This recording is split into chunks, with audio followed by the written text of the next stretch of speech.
నేను మీతో మనవి చేసి ఉన్నాను. పార్వతీదేవి శంకరుని యొక్క సాక్షాత్కారమును అపేక్షించినదై తపస్సు ప్రారంభం చేసింది. ఇది పగలని ఇది రేయని ఇది చలి ఇది ఎండ వాన ఇది అని తా మనమున తలపక సతి పదపడి కాలంబు సెలిపే పరమతపంబున్. ఆమె ఇది చలి ఇది ఎండ ఇది వాన అని లెక్క చెయ్యకుండా చాలా కాలం పాటు అలా తపస్సు చేస్తూనే ఉంది. చిట్ట చివరికి ఆహారంగా తీసుకుంటున్నటువంటి ఆ ఆకులను కూడా తీసుకోవడం మానేస్తే ఆమెకు అపర్ణ అని పేరు వచ్చింది. అంత కష్టపడి తపస్సు చేస్తోంది. వాళ్ళిద్దరూ ఒకటే అయినప్పుడు ఎప్పుడూ అమ్మవారు ఆయనకే సతి అవుతుంది అన్నప్పుడు ఆమెని అంత తపస్సు చేయించవలసిన అవసరం ఏముంది అని మనకు ఒక అనుమానం వస్తుంది. శంకరాచార్యులు వారు శివానంద లహరి చేస్తూ ఒక మాట అంటారు. బటుర్వా గేహీవా ఇతిరిపి జటీవా తదితరో నరోవా యక్కశ్చిత్ భవతు భవకింతేన భవతి యదీయం హృత్పద్మం యది భవదధీనం పశుపతేః తదీయస్త్వం శంభో భవసి భవభారజ్జ వహసి.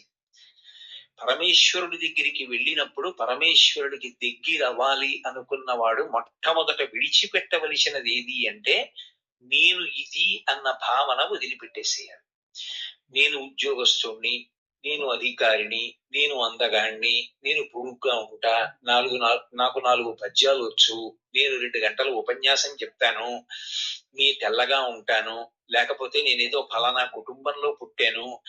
మీరు ఏమై ఉన్నారని మీరు అనుకుంటున్నారో అవన్నీ ఆయన అనుగ్రహం, అది ఆయన ఇచ్చినటువంటి విభూతి. అది విడిచిపెట్టి నేను ఏమీ కాను, నీకు పరతంత్రుడను, నువ్వు నన్ను అనుగ్రహిస్తే జీవిస్తున్నవాడను, వినా నాకంటూ ఇది ఉన్నది అని నీ దగ్గర చెప్పడానికి నాదైనది ఏదీ లేదు అన్న భావనతో నిలబడిన వాడెవరుంటాడో వాడి వెంట శంకరుడు పరిగెడతాడు. అది నిజమైన భక్తి అన్న మాటకు అర్థం ఏంటంటే నేను ఇది అన్న భావన పొందకుండా ఉండగలగడం. ఒక కార్యం చేస్తున్నాం అనుకోండి, చేసేటప్పుడు నేను ఇది అన్న భావన ఉండకూడదు.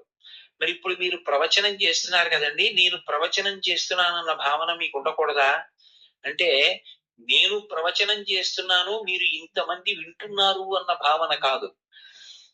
నేను ప్రవచనము అనబడేటటువంటి వాక్స్వరూపమైనటువంటి పుష్పములను పరమేశ్వరుని యొక్క పాదార విందముల యందు ఒక 2 గంటల పాటు సమర్పించుకుంటున్నాను. దానికి ఈశ్వరుడు నన్ను అనుగ్రహించి నువ్వు మిగిలిన వారి కన్నా కూడా ఒక విశేషమైనటువంటి పుష్పాన్ని సమర్పించు.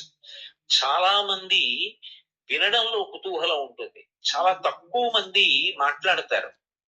అందున సభా ప్రవేశం చేసి సభలో ఎందరో కూర్చునుండగా మాట్లాడేటటువంటి అదృష్టాన్ని తక్కువ మంది పొందుతారు. అలా మాట్లాడగలిగినటువంటి అదృష్టం పొందడం అంటే నాకు చాలా మంచి పువ్వులైన ఇచ్చాడు. మంచి పువ్వుల దగ్గర ఉన్నప్పుడు నేను ఎంత సంతోషంతో పూజ చేసుకోవాలి. అవి నా పువ్వులు మాత్రం కావు. నేను ఎందుకంటే ఏ చెట్టు నేను నాటలేదు, ఏ చెట్టు పువ్వుని పూయించలేను. నా శక్తితో చెట్టు పువ్వు పూస్తుందా? అది ఈశ్వర విభూతి. ఆయన నా చేత ఒక 2 గంటలు వాక్సుమములను సమర్పించుకో, నీకు నేను ఒక విభూతిని ఇచ్చాను, ఒక 2 గంటలు తపస్సుగా నీ మాటలను పువ్వులుగా సమర్పణం చెయ్యి అన్నాడు అనుకోండి. ఇంతమంది ఉంటే నేను అలా సమర్పించగలను అని నేను అన్నాను అనుకోండి, నా యందు అహంకారం ఉందని గుర్తు. అబ్బే నాకు సభలో 4000 మంది ఉంటే మాట్లాడతానండి, 40 మంది కూర్చుంటే నాకు చాలా చిన్న పుచ్చుకుంటాను, 40 మందికి ప్రసంగం చేయడం ఏమిటి అన్నాను అనుకోండి. నువ్వు పూజ చేసుకోవడానికి నీ చుట్టూ ఇంతమంది కూర్చుంటే పూజ చేస్తావా? ఎంతమంది ఉండాలి పూజ చేయడానికి? నీకు పరమేశ్వరుడికి మధ్య అనుబంధం అది, అంతే. భాగవతాన్ని అంతటినీ ఎవరికి చెప్పారు? ఒక్క పరీక్షిత్తుకి చెప్పాడు శుకబ్రహ్మ. ఆదిత్య హృదయాన్ని అంతటినీ ఎవరికి చెప్పారు? ఒక్క రామచంద్రమూర్తికి అగస్త్యుడు ఉపదేశం చేశాడు. భగవద్గీతను అంతటినీ ఎవరికి చెప్పారు? కేవలంగా అర్జునుడికి కృష్ణ పరమాత్మ చెప్పారు. నువ్వు ఎంతమంది వచ్చారని ఉపన్యాసం చెప్పడం కాదు, నువ్వు ధరించడానికి 2 గంటలు ఈశ్వరుడు అవకాశం ఇచ్చాడు. ఆ 2 గంటల తపస్సుని తపస్సుగా నిర్వర్తించు. నేను ఇది అన్న భావనతో నువ్వు కూర్చోకు. ఇది చేసుకోవడానికి అవకాశం ఇచ్చి నన్ను తరింప చేస్తున్నాడన్న భావన పొందితే అది ఈశ్వరుడికి దగ్గరవడానికి కారణం బాహ్య సౌందర్యం కాదది, అది అంతఃసౌందర్యం అవుతుంది. శివుడు దీన్ని చూస్తూ ఉంటాడు. సాధారణంగా నాబోటిగాడు బాహ్య సౌందర్యం చూస్తాడు. వాళ్ళు బలంగా ఉన్నారా, బలహీనంగా ఉన్నారా, వాళ్ళకి డబ్బు ఉందా, వాళ్ళకి డబ్బు లేదా, వాళ్ళ అధికారి కాడా, ఇటువంటివన్నీ నాబోటిగాడు చూసేవి. పరమేశ్వరుడికి ఎవడు ఏదైనా అది ఆయన వలన అయ్యాడు తప్ప అలా అవడం ఆయన అనుగ్రహం లేకుండా అయిన వాడు మాత్రం సృష్టిలో ఎవడు లేడు. అసలు ఆ శరీరం ఉందంటే ఆయన అనుగ్రహం కదా. అయినప్పుడు ఇంకా శరీరం ఓ పదవిని పొందింది అంటే ఆయన అనుగ్రహం వినా ఎలా అవుతుంది? అయ్యే అధికారం లేదు. అందుకే శంకరుడికి భక్తుడు అవ్వాలి అంటే ఉండవలసిన ఏకైక లక్షణం ఏమిటంటే ఆయన వినా నాకున్నది ఏదీ లేదు. ఇది 10 మాటలు పైకి చెప్పక్కర్లేదు, లోపల మాత్రం ఎప్పుడూ ఆ భావన ఎందే ఊడ్చుకుని ఉండాలి. ఇప్పుడు ఇది ఆయన అనుగ్రహం. ఒకడు నమస్కారం పెట్టాడు అనుకోండి, ఆయన గురించి చెప్పాను కదూ అందుకు. నా గురించి చెప్తే ఎవడు పెడతాడు? కోటేశ్వరరావు గారు తన గురించి చెప్తున్నారట అంటే మీలో 10 మంది వస్తారా? రారు. మీరందరు ఇంత కష్టపడి ఇంత దూరం ఇంతంత ప్రయాణాలు చేసి వచ్చి ఎందుకు కూర్చుంటున్నారు? నేను పార్వతీ కళ్యాణం చెప్తున్నాను కాబట్టి. నేను అలా నడిచి వెళ్ళిపోతుంటే మీరు నాకు నమస్కారం చేస్తారు. నేను ఎవరో మీకు తెలియదు, నేను ఎక్కడుంటానో తెలియదు, నాకెంతమంది బిడ్డలో మీకు తెలియదు, నేనేం సంపాదించానో మీకు తెలియదు, సంపాదించలేదో మీకు తెలియదు, నా జీవన విధానం ఏమిటో మీకు తెలియదు. అయినా నేను కనపడితే నమస్కారం పెడతారు.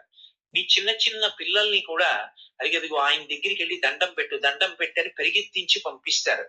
అవన్నీ నా కొరకే అనుకుంటే అంతకన్నా అర్థం లేని విషయం ఇంకోటి లేదు. నేను ఆయన గురించి చెప్తున్నాను కాబట్టి ఆ విలువ వచ్చింది. ఒక పువ్వు పరమశివుడి పాదాల మీద పడింది అనుకోండి, ఆయన పల్లకీలో వెళ్ళిపోతుండగా అది కింద పడితే కళ్ళకద్దుకుని తల మీద ఎట్టుకుంటారు. అది ఒక శవం మీద ఉందనుకోండి, కింద పడినా అది పారిజాతం అయినా ఎవ్వరూ దాన్ని కాలుతో కూడా తొక్కరు, ఎవ్వరూ ముట్టుకోరు, తీసి తలలో పెట్టుకోరు. దేని వలన వచ్చింది అంటే అదిగో ఆయనతో ఉన్నటువంటి అనుబంధము చేత వచ్చింది తప్ప ఇంకొక కారణం ఉండదు. ఇది తపస్సు.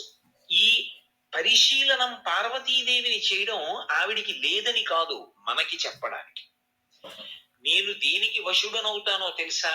దీనికి వశుడనవుతాను తప్ప బాహ్య సౌందర్యానికి ఆయన వశపడాలంటే ఈ సృష్టిలో పార్వతీదేవి కన్నా అందగత్తె వేరొకటి లేదు. ఆమెయే సౌందర్య రాశి. ఆ మాట నేను అనకూడదు నిజానికి. ఎందుకు అనకూడదు అంటే దానికి ఒక కారణం ఉంది. ఆవిడెవరు? అమ్మ. అమ్మ అందం కొడుకు ఎంచుతాడా? మా అమ్మగారు చాలా బాగుంటారండి, మా అమ్మగారి బుగ్గలు తెల్లగా ఉంటాయండి, మా అమ్మగారు నవ్వితే బుగ్గలు ఎర్రపడతాయండి అని కొడుకు అనొచ్చా?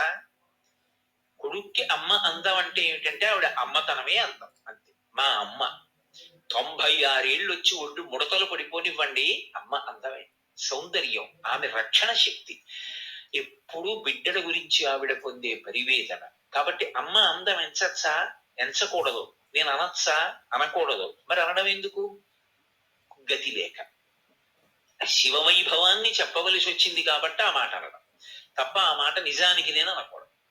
కాబట్టి బాహ్యంలో అందం అంటే ఆవిడే అందం. ఎందుచేత అందం? ఆవిడ అందమే లోకమునందు ఎందులోకైనా ప్రవేశిస్తే అందమవుతుంది, లేని నాడు అసలు అది అందమే కాదు. ఈ మాట నేనంటలేదు, శంకరాచార్యులు వారు అన్నారు సౌందర్యలహరిలో. హరిస్వామారాధ్య ప్రణత జన సౌభాగ్య జననీం పురాణారీ భూత్వా పురరపిమపిక్షోభమనయత్ స్వరూపిత్వా నత్వా రతినయన లేహేన వపుషా అన్నారు. శ్రీ మహావిష్ణు అంతటి వారు మోహిని రూపాన్ని పొంది దేవతల్ని రాక్షసుల్ని కూడా మోహింపచేశారు అంటే అంతటి అందం ఎలా పొందారు అంటే అమ్మవారిని ఉపాసన చేసి, తన చెల్లెలు నారాయణీ ఉపాసన చేత నారాయణీ సౌందర్యాన్ని నారాయణుడు పొంది అంతటి అందం పొందాడని శంకర భగవత్పాదులు నిర్ధారించారు. అయినప్పుడు ఆమె అందం శంకరుణ్ణి ఆకట్టుకోవడానికి చాలదా? చాలదు. ఎందుకు చాలదు అంటే అంతఃసౌందర్యము చేత కట్టబడతాడు.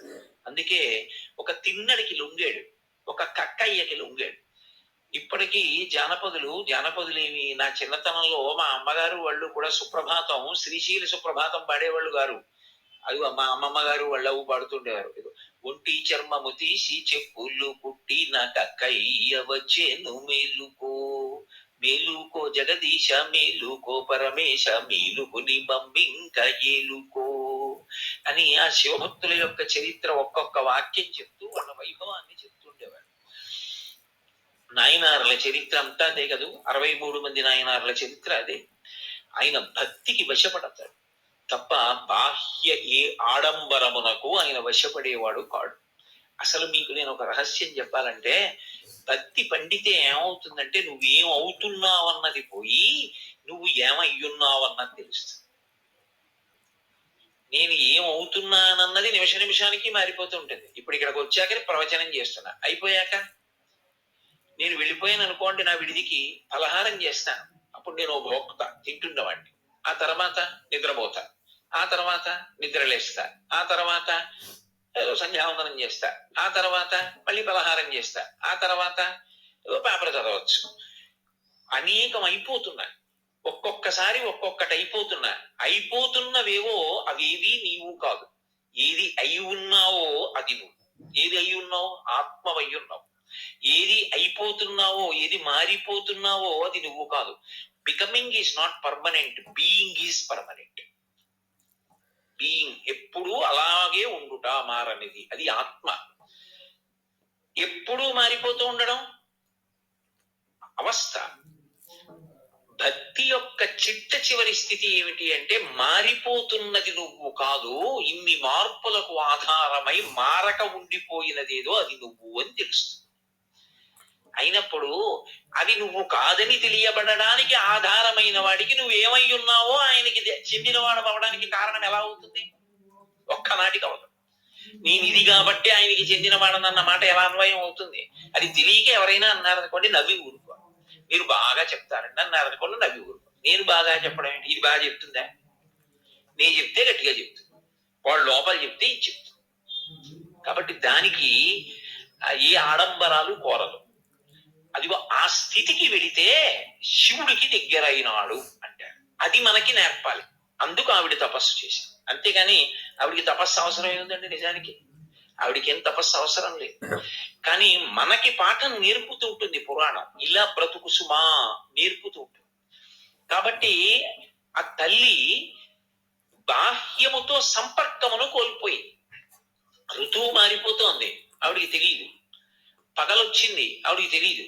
చీకటి పడిపోయింది, ఆవిడికి తెలియదు. ఎందుకు తెలియదు అంటే మనసు గ్రహించదు. మనసు ఎందుకు గ్రహించదు? శరీరమునకు, ఇంద్రియములకు, వాతావరణములకు ఉన్న సంబంధంతో మనసు తెగిపోయింది.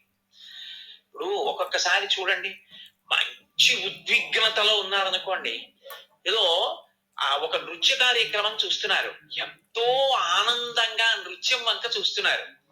చూస్తుండగా అకస్మాత్తుగా ఇలా పెట్టు కూర్చుంటే చక్కగా పక్కన ఉన్నవాడు ఉంగరం తీసాడు వేలు నుంచి. తెలియలేదు. ఎందుకు తెలియలేదు అంటే, ఉంగరం తీస్తున్నప్పుడు వేలుకి స్పర్శ లేదనుకుంటే తప్పు. వేలుకి స్పర్శ ఉంది, కానీ ఉంగరం తీస్తున్నప్పుడు వేలు పొందినటువంటి స్పర్శని గ్రహించగలిగిన శక్తి మనసుతో లేదు. మనసుకి శరీరం యొక్క స్పర్శకి కవాటం తెగిపోయి వేరొక దాని యందు నిమగ్నం అయిపోయింది. అలా దేని యందు మగ్నం అయిపోయిందంటే శివుని యందు మగ్నం అయిపోయింది. ఇక్కడ శివుణ్ణి చూస్తోంది, వెళ్ళిపోతోంది. అందుకని ఇది పగలని, ఇది రేయని, ఇది చలి, ఇది ఎండవాన, ఇది అని సతితా మనమున తలపక పదపడి కాలంబు సలిపే పరమతర్పంబొన్. ఆవిడికి ఏమీ తెలియట్లేదు. ఆవిడ ఎప్పుడో బహిర్ముఖురాలు అయిందనుకోండి, 12 ఏళ్ళు అయిందమ్మా ఇప్పటికి నువ్వు ఇలా కూర్చుని అంటే, ఓహో అంట. 12 ఏళ్ళు అయిపోయిందా? ఇంత వృధా అయిపోయిందా అని అందో. 12 ఏళ్ళు అయిందా? శంకర సాక్షాత్కారానికి ఇది సరిపోలేదు. మళ్ళీ కూర్చుంటుంది తప్ప లక్ష్యమును చేరే వరకు నిరాసక్తత కానీ, అందులో ఏ విధమైనటువంటి అనుమానం కానీ లేకపోతే భగవంతుడు నన్ను అనుగ్రహించడేమోలే, ఉన్నాడంటారు కానీ కనపడతాడు, అనవసరంగా కాలం వృధా అయిపోతోందన్న భావన కానీ ఉండవు. శంకరాచార్యుల వారి పుట్టుక సమయంలో శంకరాచార్యుల వారి తల్లి ఆర్యాంబ, తండ్రి శివగురువు సంతానం కలగలేదని త్రిశూరు వెళ్ళి భజన చేశారు. భజన అంటే రామనామము రామనామము అని భజన కాదు. త్రిశూరులో భజన అంటే 42 రోజులు దేవాలయంలో ఉండిపోతారు. రాత్రింబవళ్ళు ఊళ్ళోనే ఉంటారు, ఉండి ఈశ్వర సేవ చేస్తారు. 42 రోజులు అయిపోయింది. సాధారణంగా స్వప్నంలో కనపడతాడంట. కనపడలేదు. శివగురువు వెళ్ళన్నాడు, శంకరుడు అనుగ్రహించడేమో, ఏదో ఎవరో చెప్తే మనం వచ్చాం, ఆ సత్యం కాదేమో అన్నాడు. ఆవిడంది, నో దేవతాను జడిమా జడిమా మనుష్యే. అది ఆయన దోషం కాదు, మనం సరిగ్గా చేయలేదన్నమాట ఏదో, కాబట్టి మనం ఇంకా చెయ్యవలసిన అవసరం ఉందన్నమాట. అది ఒక మనిషి అనవలసిన మాట. అది శంకరుడు మెచ్చుకున్నాడు, సాక్షాత్కరించాడు. సాక్షాత్కరించి వరం కాదు, కైలాస శంకరుడు కాలడి శంకరుడిగా వచ్చింది. కాబట్టి అది తపస్సు అంటే. అటువంటి తపస్సు ఆవిడ చేస్తోంది. ఇప్పుడు ఆవిడకి మనసులో ఎక్కడైనా నిజమేనేమో, నేను పొరపాటు పడ్డానేమో, నేను ఆయన కోసం తపస్సు ఏమిటి, ఆయనతో పెళ్లి ఏమిటి అన్న భావన ఎక్కడైనా చిన్న నిరుసు ఉందనుకోండి, విసిరితే మంట అవుతుంది కదా. అసలు నాలో ఎక్కడైనా చిన్న అనుమానం ఉందనుకోండి, ఈ ప్రవచనాలు అవి అనవసరమేమో, ఎందుకు వచ్చింది ఈ ప్రవచనాలు, నాకు ఇలా ఇన్ని వేల ప్రసంగాలు చేసి ఏం సాధించానన్న భావన ఒకటి ఉందనుకోండి, ఎవడైనా వచ్చి దాని గురించి ఏమైనా వ్యతిరేకంగా చెప్తే నా మనసు మారే అవకాశం ఉంటుంది. నా జీవితం తరించడానికి ఇంతకన్నా మార్గం లేదని నేను సుస్థిరమైనటువంటి నమ్మకంతో ఉన్నాననుకోండి, దీనికోసం ఏదైనా వదిలేస్తాను. ఆ ఘర్షణ ఒక్కొక్కసారి ఈశ్వరుడు ఏం చేస్తాడంటే, దేని వైపు మొగ్గుతావు అని పరీక్షిస్తాడు. అప్పుడు ఆ పరీక్ష దేనికంటే, నా ధృతిని బాగా నిలబెట్టుకోవడానికి పనికొస్తుంది. అలా శంకరుడు అమ్మవారిని పరీక్షించడానికి వచ్చాడు. అంటే మళ్ళీ మీరు అమ్మవారిని పరీక్షించడానికి అనుకోకూడదు, మనందరం ఎలా తట్టుకు నిలబడాలో నేర్పుతున్నాడని మనం అన్వయం చేయవలసి ఉంటుంది. ఆ విధానం అలా ఉంటుంది. అది ఆమె యొక్క మొక్కవోని కృత నిశ్చయాన్ని ప్రకటనం చేయడానికి మార్గముగా నిర్దేశించాడు ఆయన. అందుకు వచ్చాడు. వచ్చి అది కూడా వచ్చినప్పుడు ఎలా వచ్చాడు, శంకరుడుగా వచ్చాడు అనుకోండి, కదా పూర్తయిపోయింది. అందుకని శంకరుడిగా రాలేదు, రాకుండా ఒక బ్రహ్మచారిగా వచ్చాడు. బ్రహ్మచారి వచ్చాడు అనుకోండి, ఒక మర్యాద ఉంటుంది. వటువు ఉపనయనం చేసుకున్నవాడు, గాయత్రి చేసుకునేటటువంటి బ్రహ్మచారి ప్రభువు దగ్గరికి వెళ్ళినా సరే వెంటనే ప్రభువు లేచి నిలబడి ఆదరించాలి. అందుకే కదా బలిచక్రవర్తి అంతటి వాడు యజ్ఞం చేస్తున్నప్పుడు శ్రీ మహావిష్ణువు వటువుగా సభాప్రవేశం చేస్తే, వడుగా ఎవ్వరి వాడవెవ్వడవు సంవాసస్థలం వెయ్యది ఎడకొన్ని వరుదించుటం సఫలమయ్యన్ వంశమున్ జన్మమున్ కడు ధన్యాత్ముడనైతి. నా కోరికల్ కడతీరెన్ ఈ మకంబు యోగ్యం వయ్య సుహృతంబులయ్య సిగులున్ కళ్యాణమి కాలమున్ అన్నాడు. ఇంట్లో బ్రహ్మచారి ఉండడం, బ్రహ్మచారి రావడం అంత గొప్పవి, అంత చక్కటి విశేషం అది. అయినప్పుడు బ్రహ్మచారిగా వచ్చాడు. బ్రహ్మచారి అంటే ఎప్పుడు సంతతము విద్యాభ్యాసం చేస్తుంటాడు తప్ప ఆయన దగ్గర అక్కర్లేని విషయముల యొక్క ప్రతిపాదన ఉండదు అని విశేషం. కాబట్టి ఇప్పుడు బ్రహ్మచారి రూపంగా వచ్చాడు, మహాతేజోవంతుడైన బ్రహ్మచారి. కాబట్టి అమ్మవారు ఆ బ్రహ్మచారికి స్వాగతం పలికింది, లోపలికి వచ్చాడు. ఆవిడ బహిర్ముఖమై ఉన్నది ఆ సమయంలో. స్వాగతం పలికింది, వచ్చాడు, కూర్చున్నాడు. కూర్చుని ఆ వచ్చినటువంటి వాడు ఎంత అందంగా ఉన్నాడంటే, తనరు ముమ్మారు చుట్టిన దర్భముంజితో ఫలంతి గోచితోడ విలుప ఆ మొలనున్న ధవళంపు ముద్దు పేలికతోడ ఇమ్మైన కృష్ణాజి నమ్ముతోడ విలుపల పెట్టిన విలిజన్నిదముతోడ రమ్యభస్మ త్రిపుండ్రములతోడ అక్షమాలికతోడ ఆ చిన్న కూకటి జుద్దుతోడ మేధావి పొట్టుతోడ ఎడమ కేల తనదు దండంబు వ్రేల ఉంగరంబును దర్భయును వెలుంగా గుడుగు చేత పట్టి వడుగు కుర్రడై చలుతించే శూలిమంచు కొండ చూలికడకు. బ్రహ్మచారి యొక్క అందం ఎలా ఉంటుందో వర్ణించారు. ఆయన వచ్చేటప్పుడు తనరు ముమ్మారు చుట్టిన దర్భముంజితో కొమ్మరంగు పలంతి గోచితోడా, దర్భలతో నెయ్యబడినటువంటి ముంజి, దాన్ని ఆ నడుం చుట్టూ 3 మాటలు చుట్టుకుంటారు. 3 మాటలు చుట్టి మొలత్రాళ్ళ వేసుకుంటారు. అదంతా దీనికి అంటే, బ్రహ్మచర్యంలో ఆ వీర్యశక్తి, తేజోశక్తి అధోముఖంగా క్షయం అవ్వకుండా ఊర్ధ్వముఖ చలనం చేసి ఓజోశక్తిగా మార్చడానికి శాస్త్రం ప్రతిపాదించినటువంటి రక్షణ కవచం. అందుకని ఆ దర్భ పెట్టుకుని గోచి పెట్టుకుని ఉన్నాడు. అది తేజోరక్షణం. అందుకే పంచకట్టు తేజోరక్షణము అని. పంచకట్టు ఎందుకు కడతారు అంటే, అంచులు మడిచి గోచి పెట్టారంటారు. వికచ్చ అనుత్తరీయశ్చ నగ్నశ్చ అవస్త్రయేవచ అని. పవిత్ర కార్యంలో ఉన్నాడు అంటే లుంగి కట్టుకుంటే సరిపోదు, గూడకట్టు అంటారు. అప్పుడు అది ఈశ్వరారాధన కొరకు సరిపోదు. ఈశ్వరారాధనకు సరిపోవాలి అంటే ఖచ్చితంగా గోచీ పెట్టి వెనక నుంచి తీసి గోచీ పెట్టుకుంటేనే భగవదారాధనకు పనికొస్తాడు తప్ప అలా కట్టుకోకపోతే నగ్నశ్చ అవస్త్ర ఏవచ పటలపన్నంలో వేదం చెప్పింది. అలా కట్టుకోకపోతే వాడు నగ్నంగా వస్త్రం లేకుండా మళ్ళీ మళ్ళీ ఆమ్రిడితం వేసింది. అలా ఉండి ఈశ్వరారాధన చేసిన వాడు దాని చేత దోషభూయిష్టమైన పూజ చేసిన వాడిగా పరిగణింపబడతాడు అని శాస్త్రం. నీ చెప్పట్లేదు, కావాలంటే వేదంలో పటలపన్నం చూడండి. బ్రహ్మచారి మినహాయింపు.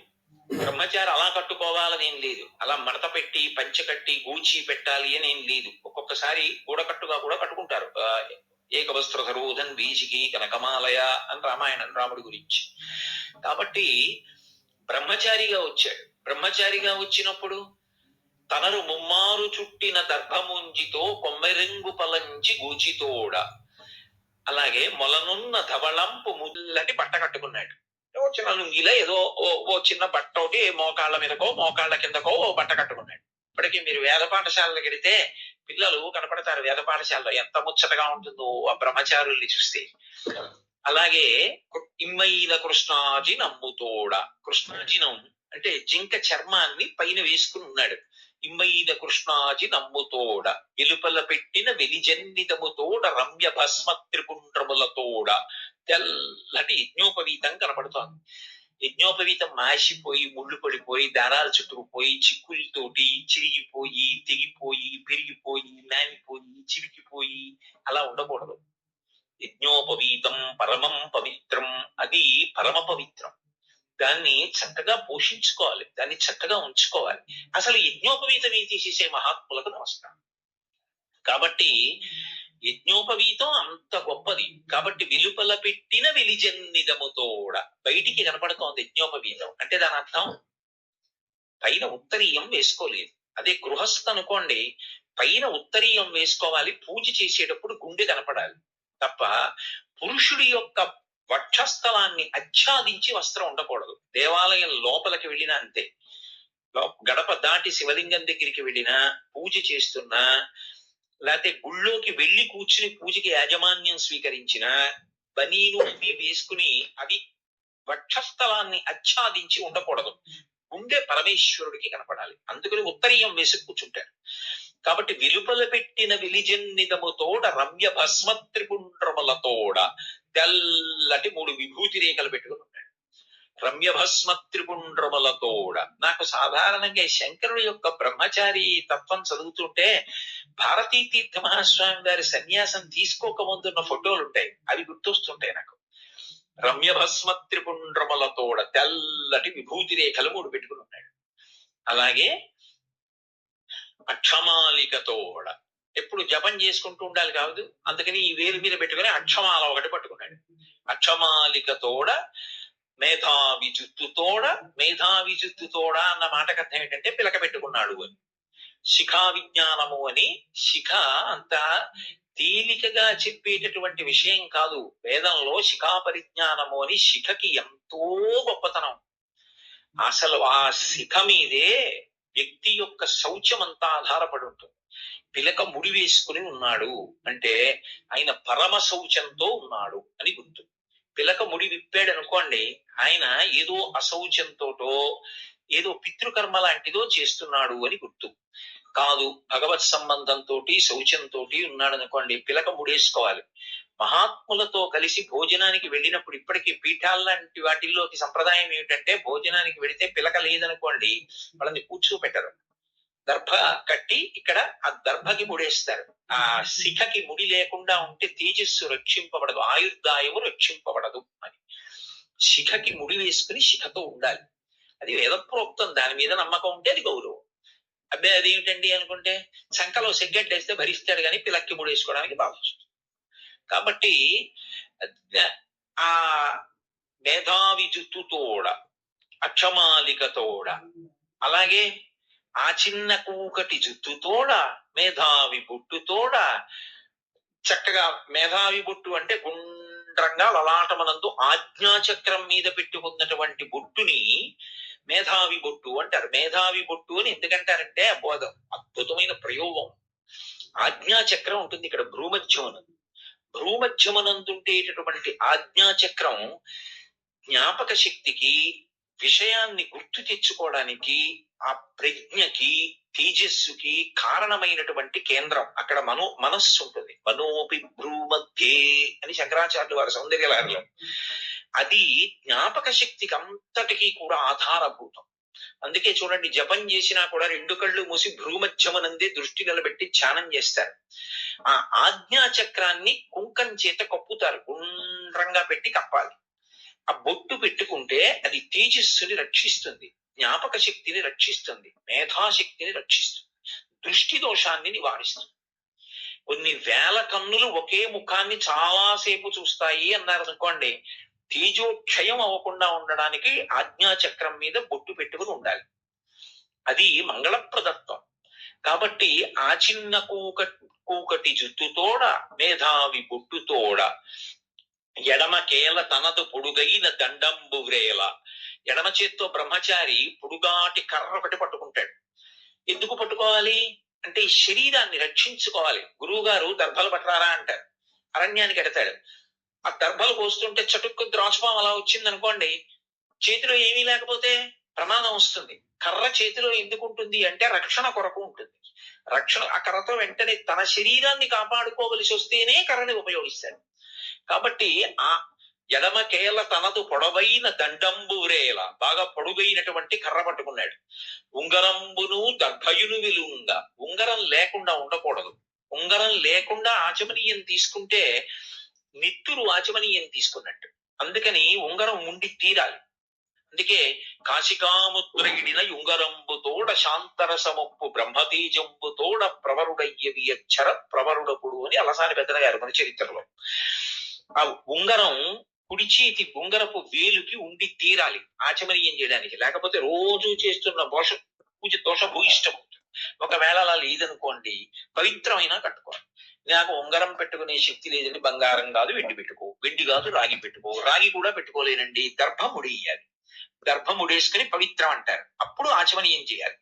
కాబట్టి అటువంటి దర్భ చేత్తో పట్టుకున్నాడు, దర్భల గట్ట చేత్తో పట్టుకున్నాడంటే కర్మిష్ఠి. ఎప్పుడు ఆ నియమానికి ఆ వేళకి ఏం చెయ్యాలో అని చేస్తూ ఉంటాడని గుర్తు.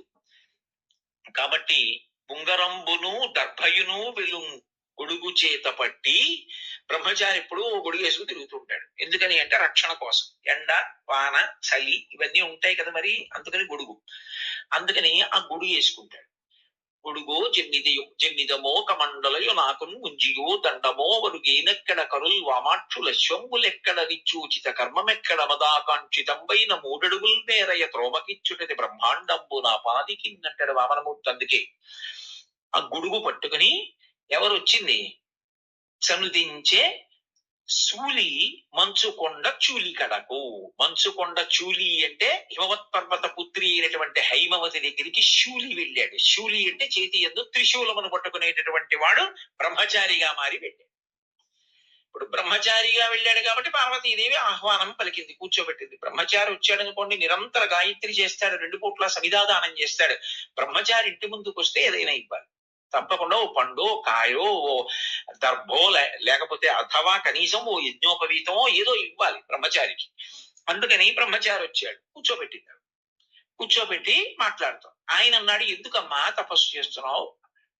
శంకరుడి కోసం తపస్సు చేస్తావు. ఏం చేస్తావు శంకరుడు ప్రత్యక్షమైతే?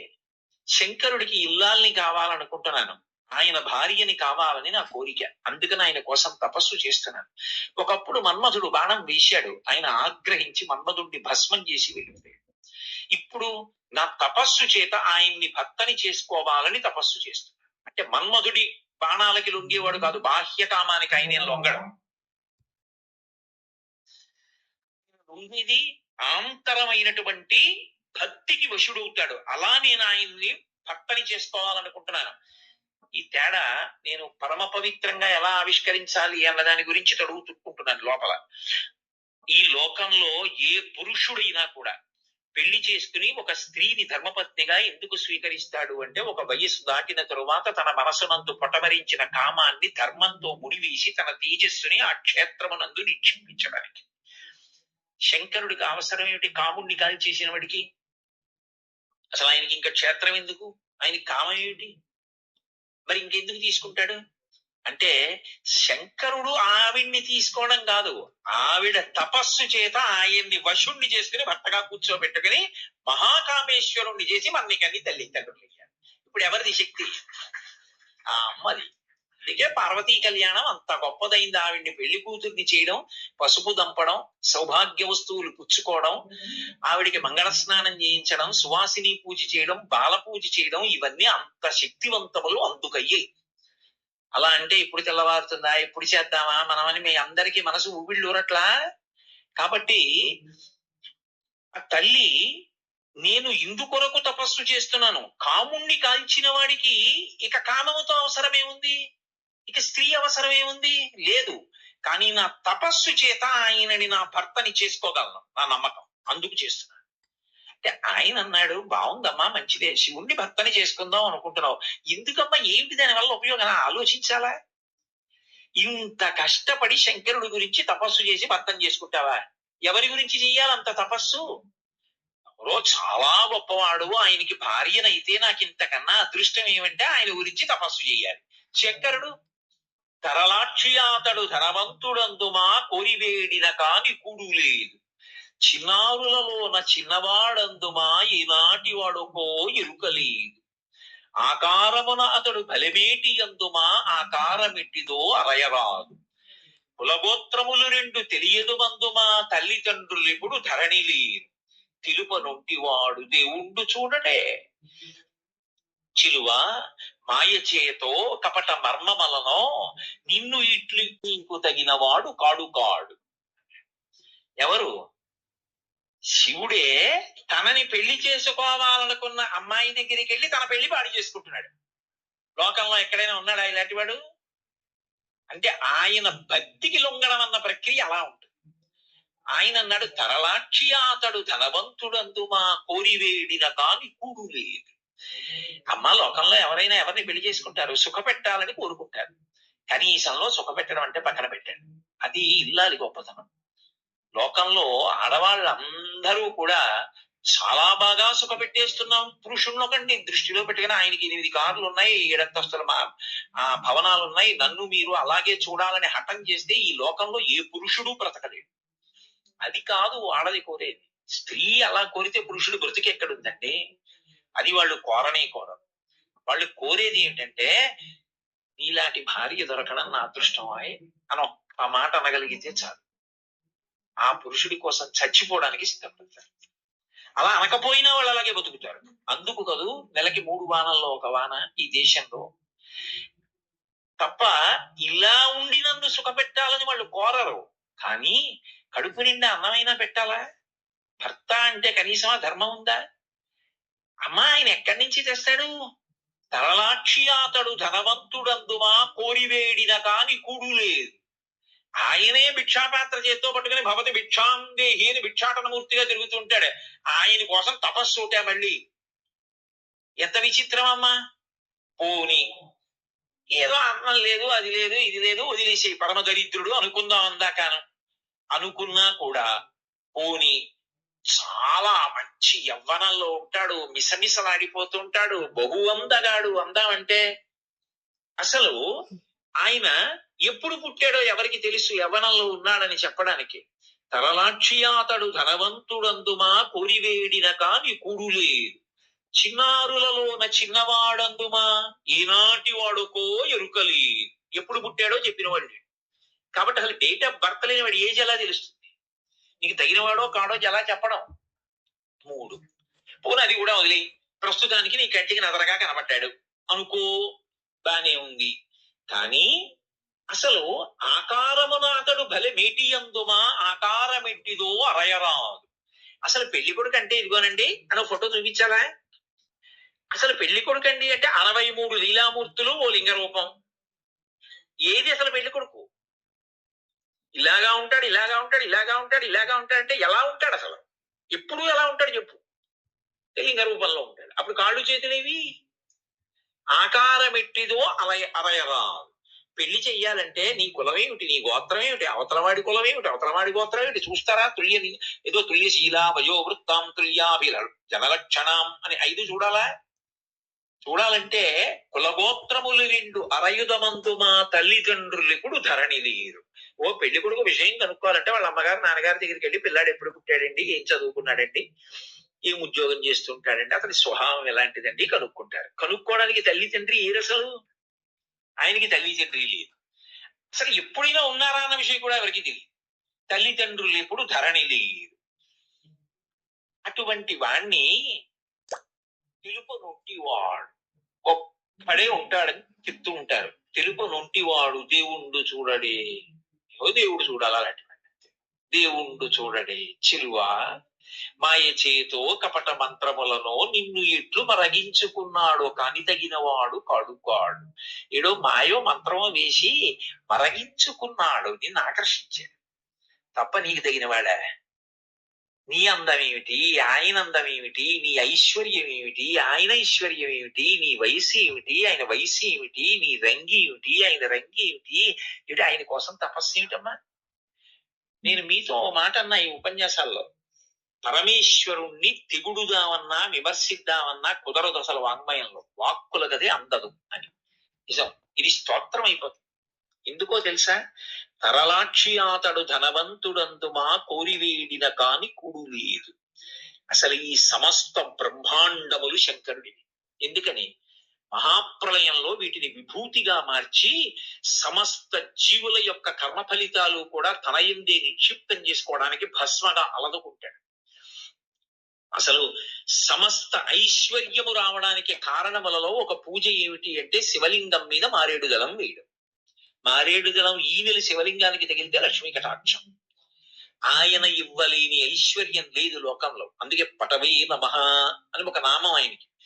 ఆయనని అడిగితే ఆయన ఇవ్వగలిగినది ఏమిటో మనకి తెలియదు. మౌనంగా ఉంటే నువ్వు ఊహించలేనంత ఇవ్వగలడం. ఆయన శక్తి సామర్థ్యములు అసాధారణములు.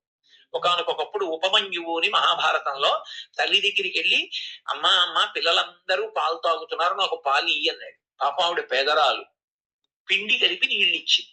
ఆయన